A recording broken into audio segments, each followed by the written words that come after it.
La violencia económica se produce tanto durante la convivencia como cuando esta convivencia ha terminado. Y las tres tácticas que se conocen de violencia económica son el control económico, la explotación y el sabotaje laboral. ¿En qué hemos trabajado en una parte de nuestro proyecto?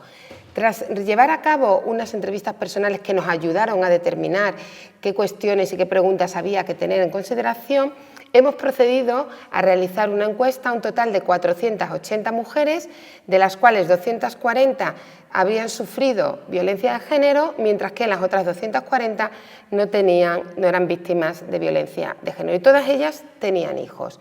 Y nos interesaba explorar si habían padecido algún tipo de táctica de abuso económico cuando habían convivido con sus exparejas o tras la separación. ¿Qué les preguntábamos respecto al control económico en relación a cuando convivían? Si su expareja le exigía saber cómo gastaba el dinero, si tomaba decisiones sin consultarle, decisiones económicas, si le ocultaba información económica, si le obligaba a pedirle dinero por los gastos del día a día y además si les exigía que además les diera los tickets o el cambio cuando gastaba ese dinero. ¿Qué les preguntábamos respecto a cómo era si se producía control económico tras la separación?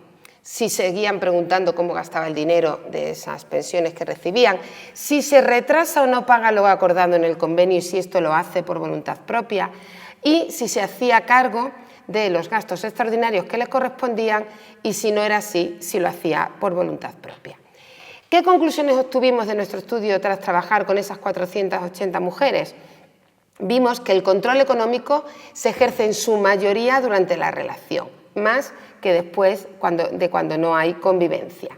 Y vimos también, y esto es muy relevante, que sufrían tácticas de control económico tanto aquellas mujeres víctimas de violencia de género como aquellas otras que no lo eran.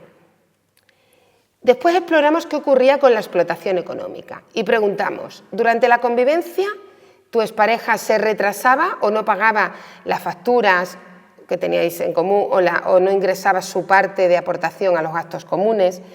¿Se gastaba lo que necesitabais para el alquiler o otros gastos comunes? ¿Acumulaba deudas a tu nombre, tales como tarjetas de crédito o préstamos, sin informarte y sin decírtelo? Y muchas veces también no solamente a tu nombre, sino de algún familiar. Después les preguntábamos también a estas mujeres qué había ocurrido tras la separación. Si él había intentado acceder a las cuentas comunes a tus espaldas, y también les preguntábamos si finalmente, por los impagos producidos, los hijos, habían dejado de realizar las actividades o era ella la que había tenido que financiar esas actividades y si también se había visto obligada a tener que reclamar judicialmente y por lo tanto incurrir en un gasto para poder defender y poder cobrar esos impagos. Aquí observamos que la explotación económica se produce tanto durante la convivencia como cuando la relación finaliza. Y se produce tanto en aquellos casos donde ha habido violencia de género y también en aquellos donde no ha habido esa violencia de género. Esto es muy importante y es muy relevante porque supone que esta violencia, esta parte de explotación económica es una constante y se produce con independencia de que haya o no violencia física. Durante la convivencia les preguntamos también qué había ocurrido respecto al sabotaje laboral. Si te pedía que dejaras de trabajar, si hacía cosas para evitar que fueras a trabajar, si te amenazaba para que dejaras el trabajo o te golpeaba o amenazaba si decías que necesitabas o querías trabajar. Tras la convivencia encontramos comportamientos de sabotaje laboral muy vinculados al incumplimiento del cuidado de los hijos, porque con ello imposibilita el que tras la separación puedas desarrollar una actividad laboral, porque si cuentas con que hay un periodo en el que tu expareja va a cuidar o va a hacerse responsable de los hijos y en esas horas tú quieres trabajar, si se incumplen esas horas de custodia vas a tener un problema que te va a imposibilitar poder desarrollar adecuadamente tu trabajo. Si te amenaza o interfiere en tu rendimiento laboral a través de un acoso, de llamadas de teléfono, de mensajes o visitas.